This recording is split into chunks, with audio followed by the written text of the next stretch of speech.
I was trying to find a better way to set this up, but unfortunately, this is the only way I can set it up. But I got a good message, man. So I found my new source of venting. You know what I mean? And for the ones who watched my last video, you seen what I was venting about last video, right? So now I'm gonna come in with a more deeper topic. You know what I mean? And I'm gonna be honest with you guys. I'm letting you guys know straightforward that these videos are gonna be uncomfortable. These videos might have some type of some language that you might not be willing to hear, but it's a necessary truth that this world, that we need to acknowledge, and we need to actually put more focus in on this world. So check this out. Here's my thing. And I want everybody to know that my channel's not biased. I'm not gonna just attack women and act like men don't do anything wrong. I'm not just gonna attack, other races and act like my race doesn't do anything wrong. Because if any of you guys know me, I always say that evil doesn't have a race or a sexuality.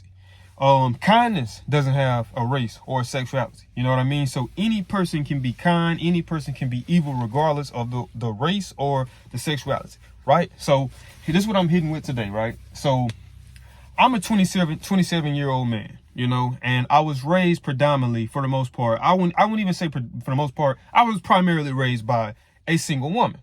My parents divorced when I don't remember exactly what age. I can just tell you what grade it was. I think they might have divorced my second year of third grade. Yeah, because I did fail third grade. You know what I mean? So it happens. But they divorced like my second year of third grade. So, from like fourth grade all the way up, it was pretty much me, my mom, and my sister.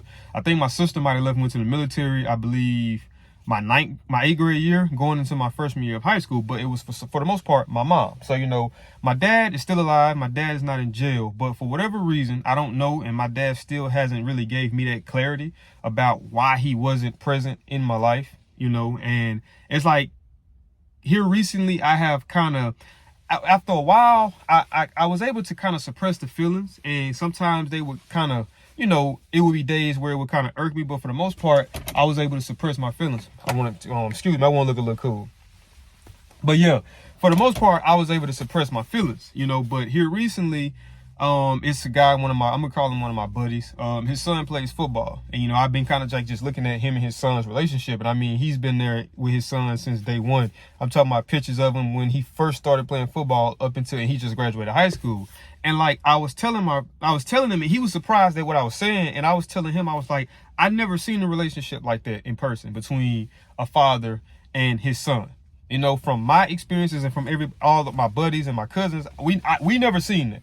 You know what I mean? That was something to us that you only see in movies, that you actually got a father that's actively involved, and here's my thing, when you hear me say a lot of things, I don't, when I call women when I refer to women in a more derogatory term, I don't want y'all to think that that's all women, because I do feel like there are women that's hoes, and I do feel like there's women that's bitches. We got to just be completely honest with it, right? We got to be honest with it, because sugarcoating it and walking on eggshells and trying not to, it's not helping nobody, right? So sometimes you have to have an aggressive delivery for people to really fathom what it is you're trying to get them to understand. So I was raised by a strong black woman, my mom. I had strong women to look up to, my mom, my grandmother, and even now with my sister. So I'm not bashing women. I'm bashing the girls that's portraying that they're women. I'm not bashing men. I'm bashing the males that's portraying like they're men. That's the ones that I'm bashing. So my mom, being a single mother, she did all she could do. She worked, she kept a roof over my head. She kept food in my stomach. She kept clothes on my back. Everything I ever put down on the Christmas list, I got. I don't know what it's like to have to sleep in no car. I don't know what it's like to have to sleep in a house without no lights or no heat. I don't know what that's like. I don't know unless when we had boiler advisory. But that's the only time I know what it's like to get a pot and warm it up and heat it up on the stove and pour that in there, and pour that for hot water. Well, the only time I had to experience that when it was boil advisory, and they would say, don't use until we get get figured out with that situation though. So my mom did the best that she can do. But my thing is this, right? If two parents, if it's two, the man and a woman, and for whatever reason, things don't work out. I don't know whether y'all just outgrew each other, whether y'all never had any connection other than sex, whatever the problem is, you know what I mean? In my mind, I would think that it would never trickle over to the kids, because we have to be emotionally mature enough to know that what we don't do or how we don't co-parent, it's going to affect the kid way more than it's going to affect us at the end of the day. And that's what it kind of comes down to. So I'm looking, and I realize why women, I'm talking about the women, not the ones, but the women have problems finding a real man, right? Because they don't know what a real man is in a sense, right? So we're gonna use this right here. So and like I said, I'm not racist, but I just want to kind of use and understand. So I've had experience with talking to white women and black women for the most part. So, I never really could, grasp what people would be saying, well, white women and black women, just because, I look at it just they're women. I don't give a damn about the race. Just a woman is a woman. But I would say it goes back to even upbringings. But my thing is this. So, well, I don't want to play it like it's a race thing, so I'm not going to do that, What I'm going to do is say we take two black women, right? So you take one black woman that was raised in a single parent household, raised, by her mom.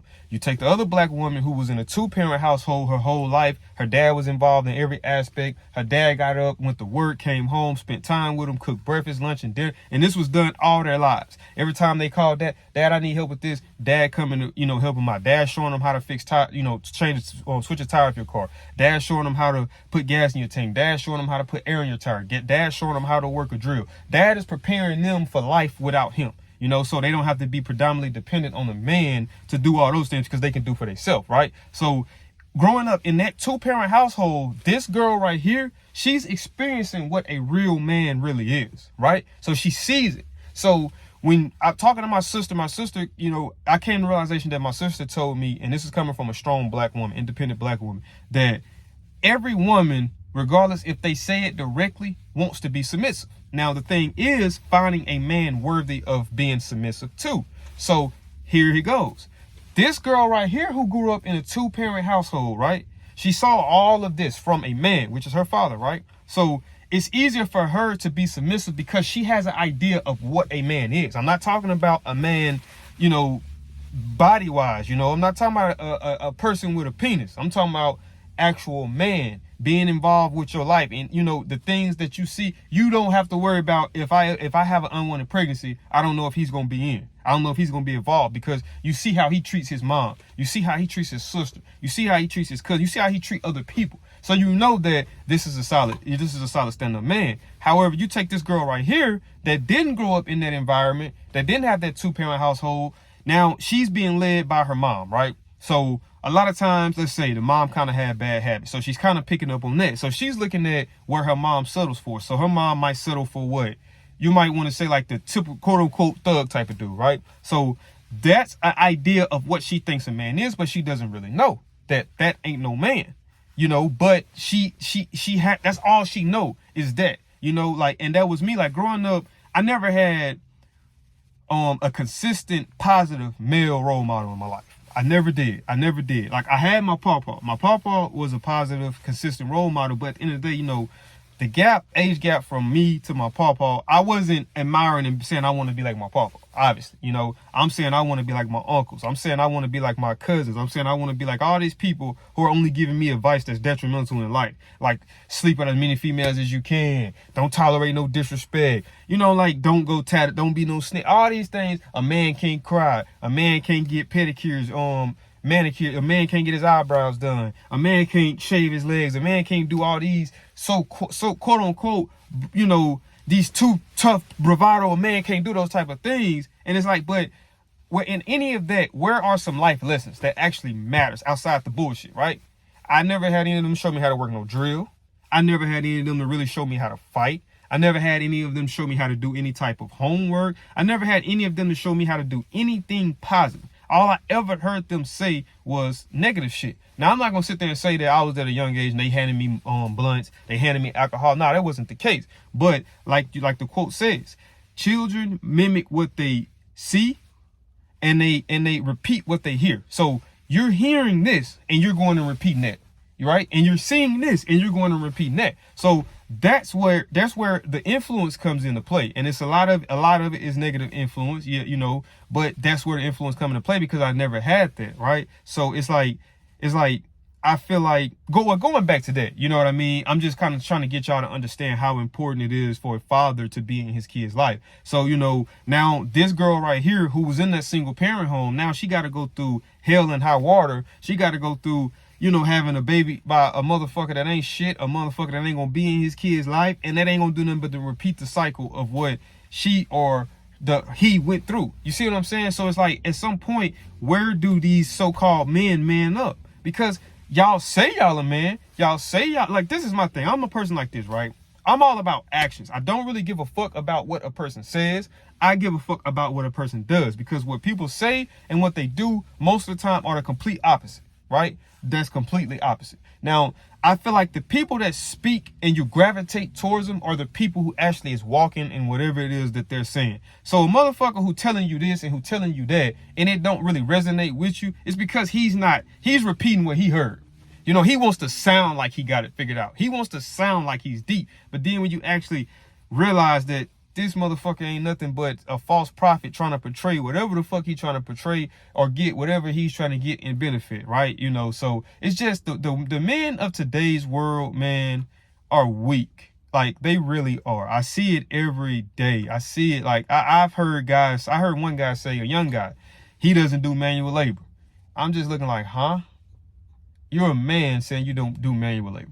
You know what I mean? Like, it's so crazy. I look at, you know, you got men in positions of power that supposed to be leaders, and they don't know how to lead. You know what I mean? They don't know how to make the tough decisions.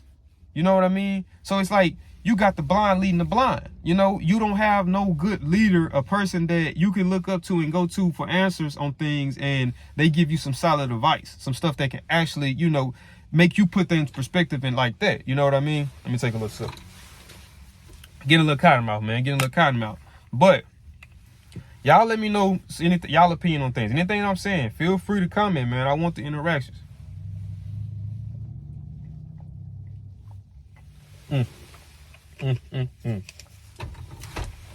But I just say, I'm saying all this to say, men, we got to do better, bro. We got to do better. We got to stop fathering. We got to stop bringing kids into this world and not manning up and taking care of our responsibilities, right? We all know one thing. When a man and a woman have sexual intercourse, right? And neither one of us use protection, we know that there's two possibilities. A, an unplanned pregnancy, and B, a STD. So whenever you walk that route, whenever you make that bed, it's time to lay in it.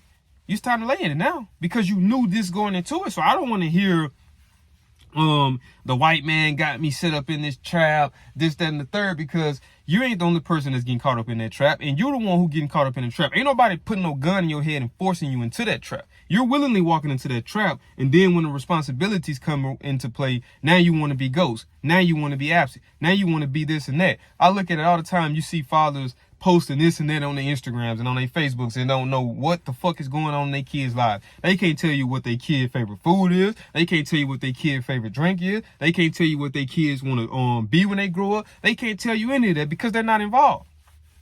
You see what I'm saying? They're not involved. Most parents out there, most parents, now I'm getting to parents too now, but men, you know, but most of them are giving these kids phones and letting them go haywire with a phone.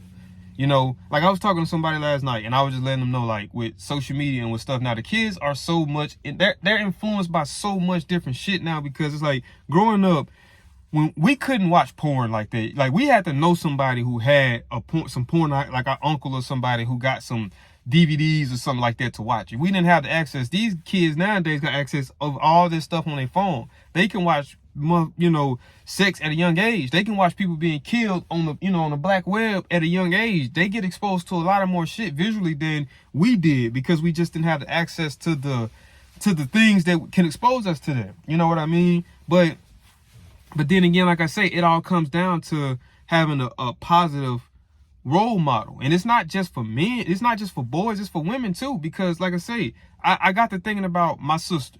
And, you know, I was so focused on what I didn't have from a father to a son that I never really had time to think about what she didn't have from a father to a daughter.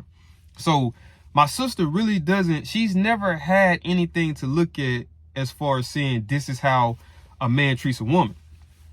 You know, because my mom and my dad broke up, and like I say, when my mom and my dad broke up, when they divorced, it's almost like he divorced us too.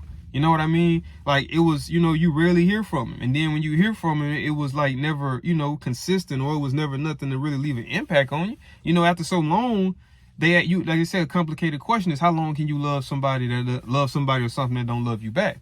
At some point, you're going to wash your hands with it and say, I'm done with it. You know what I mean? And it's like, I remember being a kid and looking at that Fresh Prince of Bel-Air scene, and, you know, just, you know, damn near feeling every bit of Will's emotion on why my father wasn't involved in my life. You know, because those are things that scars a kid. Those are things that hurt a kid. Those are things that, you know, a lot of people really don't take into consideration. Like, when you look at with these prisons, when you look at all of these, like, these gangs, man, a lot of these guys that's involved in any of that shit do not have a father figure. Do not have a positive role model in their life, male-wise, just telling them to stay away from this shit, you know, this, that, and the third. But, you know, so